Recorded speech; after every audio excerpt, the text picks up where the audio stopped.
Yeah, my name's Terry Topping. I'm the chairman of Kairos Minerals, and it's great to be here in Singapore for the one-to-one conference.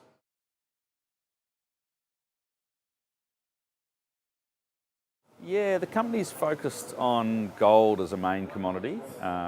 We've also got lithium potential, and the project's pretty much dominated and set out in the Pilbara region of Western Australia.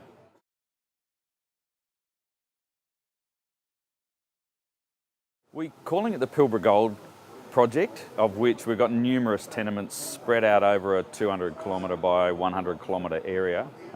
Like I say, the main commodity is gold, but there's also, obviously with Pilbara Minerals, with their Pilgangoora project, a real lithium focus on the region as well.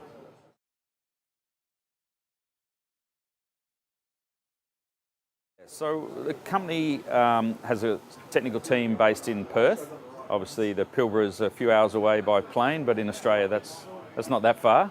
But once we get there, it's a real mining hub. So there's a lot of resources that we can utilise in towns like Port Hedland and Karratha.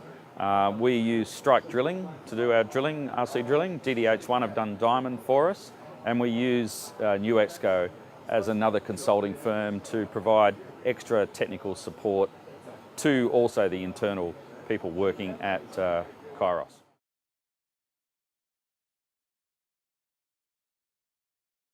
Yeah, so we've been a small group until recently. Steve Valance is our exploration manager. We've got Neil Hutchinson on the board as a technical director.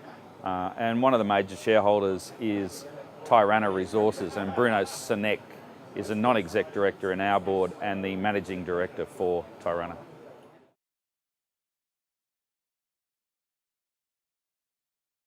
I think one of the main milestones for us was today. We announced a resource upgrade from about 258,000 ounces in the Pilbara to 643. So that was a pretty substantial jump, and what that does is gives you a real clear pathway.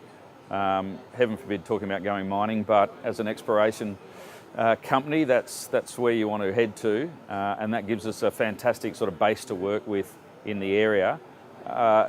With that though, we're finding that we haven't got the edges of that ore body, so there's still a lot of exciting exploration upside in what is the Mount York deposit, and we've also got a couple of other deposits that were mined in the 90s, and we're now up there currently drilling those out and looking to expand that resource base in the next 6 to 12 months.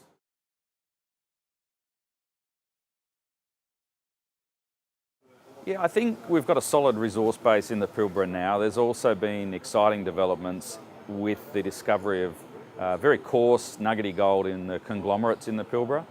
People have talked about the Witwatersrand as an analogy. We know that they're similar age sedimentary basins. We know there's a lot of gold in the Wits, so I'm hoping that maybe that's the case. We've found a lot of gold in conglomerates up there. Trying to quantify how much is not going to be easy.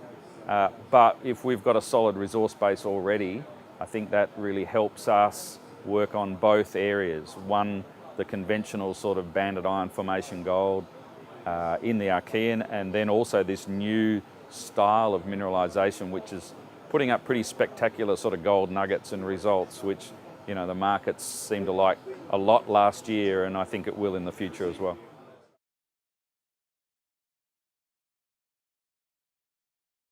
I've been involved with one-to-one since pretty much the start in Hong Kong a few years ago, so I've always enjoyed the format. I think it's easier for us to come to places like Singapore or London and have people come and visit us here than try to travel up and down some of the towns. It's not easy to get around. So no, we've found it a real positive experience, and we'll continue to look to come back in the future.